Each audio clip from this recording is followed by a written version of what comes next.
Chers utilisateurs de ClickRent, voyons à présent comment envoyer des rappels avec notre système. Voyons d'abord la configuration des différents types de rappels. Comme vous le savez, on peut envoyer des rappels par email ou des rappels par SMS. En cliquant sur le menu, nous pouvons activer l'envoi automatique des rappels. Ici, nous sommes dans le menu des rappels par email. Et ensuite, vous pouvez donc configurer un premier rappel, un second rappel et un troisième rappel.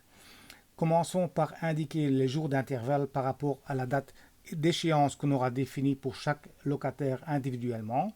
Vous donnez un titre à votre premier rappel et ensuite vous rédigez un texte qui sera envoyé par email au locataire. Dans ce texte, on pourra insérer des champs dynamiques. Un champ dynamique, ça veut dire que le système va aller chercher la valeur pour ce locataire précisément dans les bases de données et il va l'insérer à l'endroit où vous aurez inséré la valeur dynamique à l'aide de ces boutons ici au-dessus de votre champ d'encodage. Quand vous avez fini, il suffit de sauvegarder votre paramétrage et votre rappel numéro 1, il est configuré. Ensuite, vous faites la même chose pour le rappel numéro 2.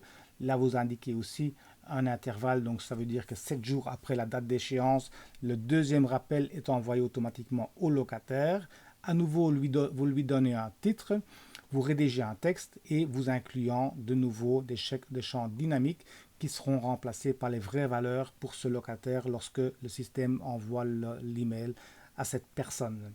De nouveau, vous terminez par la sauvegarde et vous faites de même pour un troisième rappel en encodant un intervalle en jour, un titre et enfin le texte avec les champs dynamiques. Vous terminez à nouveau par la sauvegarde.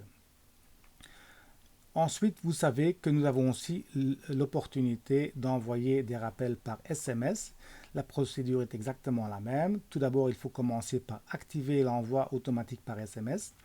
Les SMS sont envoyés par notre système via un numéro qui nous est propre, donc vous ne devez rien faire. Vous activez le système et automatiquement les SMS partiront de notre système directement au locataire.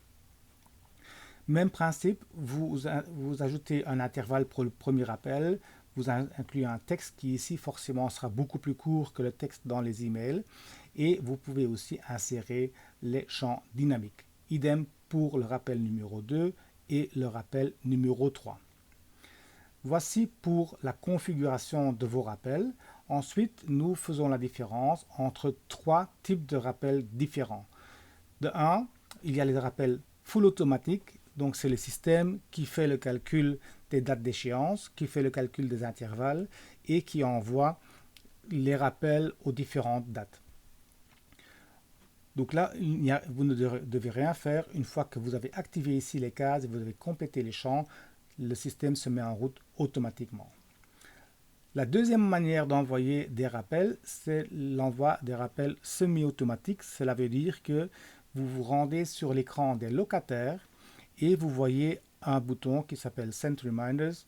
Et en activant ce bouton, le système va parcourir toute la liste de vos locataires, qu'ils soient actifs, non actifs ou en réservation. Il va calculer le solde dû par le locataire en question et si le solde est négatif, c'est-à-dire que le locataire vous doit de l'argent, eh bien automatiquement le système envoie un rappel. À ce niveau-ci, on ne fait pas le calcul par rapport aux dates d'échéance et aux intervalles. Donc ça veut dire que tout le monde qui a un solde négatif reçoit à ce moment-là un rappel. Et enfin, le troisième niveau ou le troisième type de rappel que nous avons mis à disposition de nos utilisateurs est un rappel manuel. Et là, vous sélectionnez simplement un locataire en particulier et vous cliquez sur l'enveloppe qui se trouve au bout de la ligne qui va ouvrir un écran et là, vous envoyez un rappel uniquement à cette personne-là et vous pouvez d'ailleurs ici individualiser ce texte pour cette personne toujours en incluant, si vous le souhaitez, des champs dynamiques. Mais en tous les cas, on vous propose de prendre le texte qui est prédéfini et à vous libre de changer ce texte pour cet envoi spécifique. Le texte ne sera pas sauvegardé, il ne sera pas mis de côté, il sera juste pour cet envoi et après ces changements seront oubliés. Voilà pour l'envoi des rappels dans ClickRent, votre logiciel de gestion de vos immeubles de rapport qui va vous faire gagner du temps et de l'argent sur votre compte.